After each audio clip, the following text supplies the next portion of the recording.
Well, how many times have you had about 30, 40, 50 yard shot left to the green and you screw that puppy up, and now you just, if you could do what you really wanted to do, you'd break all your clubs, throw them in the trash and head home. Well, we're going to work on that today a little bit, and I'm going to show you how to learn this shot. This shot is so simple.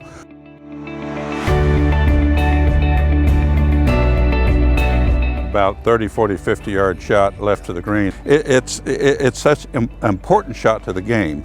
And most golfers don't know how to practice it or how to develop feel for it. We're going to do that today. So come on with me, let's go to work on it, all right? Let's show you how this thing works. Now, the first thing you'll notice, I want you to take your hands and just move your wrists up and down, okay? When you're moving your wrists up and down like this, I want you to take them over here and move them up. Then I want you to move the hands, the wrists back down right in front of your lap. Wrists up, wrist down in front of your lap. Wrist up, wrist down in front of your lap. I can teach a monkey to do that. I like to tell my golfers. Now, I'm going to add a little something to that. When you're up over here in very slow motion, as they go down slowly, I want you to just rotate the hips a little ways, and I want your hands down in front of your hips. Now, the golf ball is going to be over here, but your hands are down over here past the ball. Here we go again. Up with the hand and the wrist. As they go down slowly, you rotate slowly. So all we're doing is taking this and letting it rotate. This, hands up, hands down, rotate. Now we'll put it in one package. Wrists up, rotate as they go down. Where golfers make their big mistake is they are trying to help the ball into the air.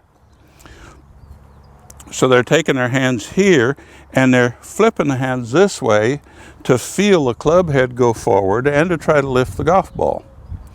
Now remember, we want backspin on the ball, so we're going to try to be coming into the ball with a very slight, not steep, just a very slight downward angle. It doesn't take much. I probably in this grass today am not going to take enough divot to amount to a hill of beans. But I'm going to do this with my club a few times so you can see it. Wrists up, wrist down in front of my lap. Wrists up, wrist down in front of my lap. Wrists up, wrist down in front of my lap. But the golf ball's over here. In fact, I want to back him off a little bit and let you see where he is. Let's do that a couple of times and let you see it. Here, here, here, here. Now, I stood up to make sure I didn't hit the ball yet. But I'm going to go ahead this time. Without the golf ball, I'm going to back up the head, wrists up as I let my body rotate. Now the rotation is real interesting because most golfers are sliding their knees. That's bad news. You don't want to do that.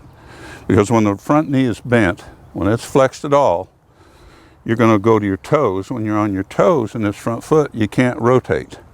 So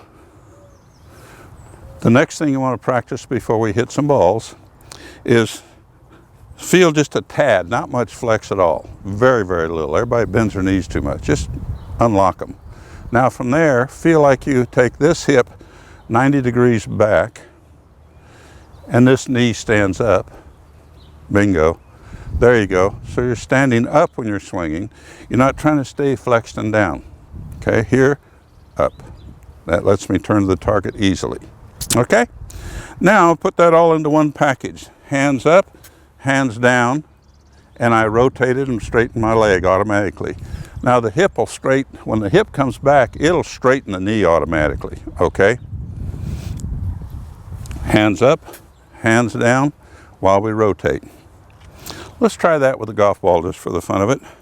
See if I can do anything here. There we go.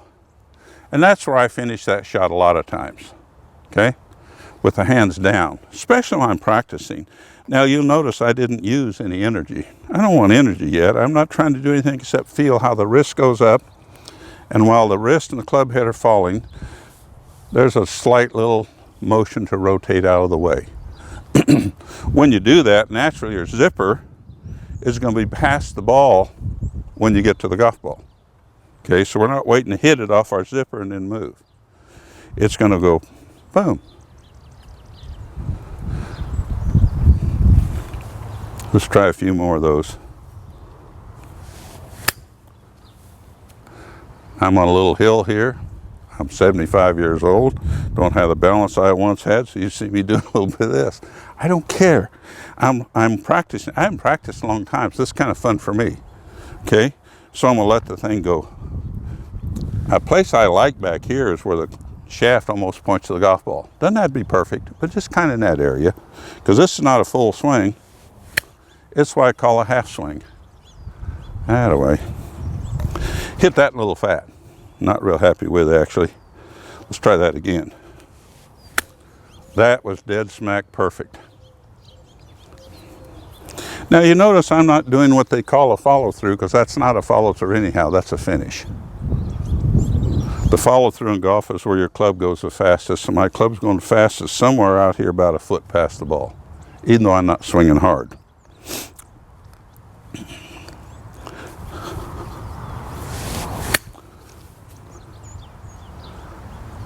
Toward that squirrel hole or gopher hole.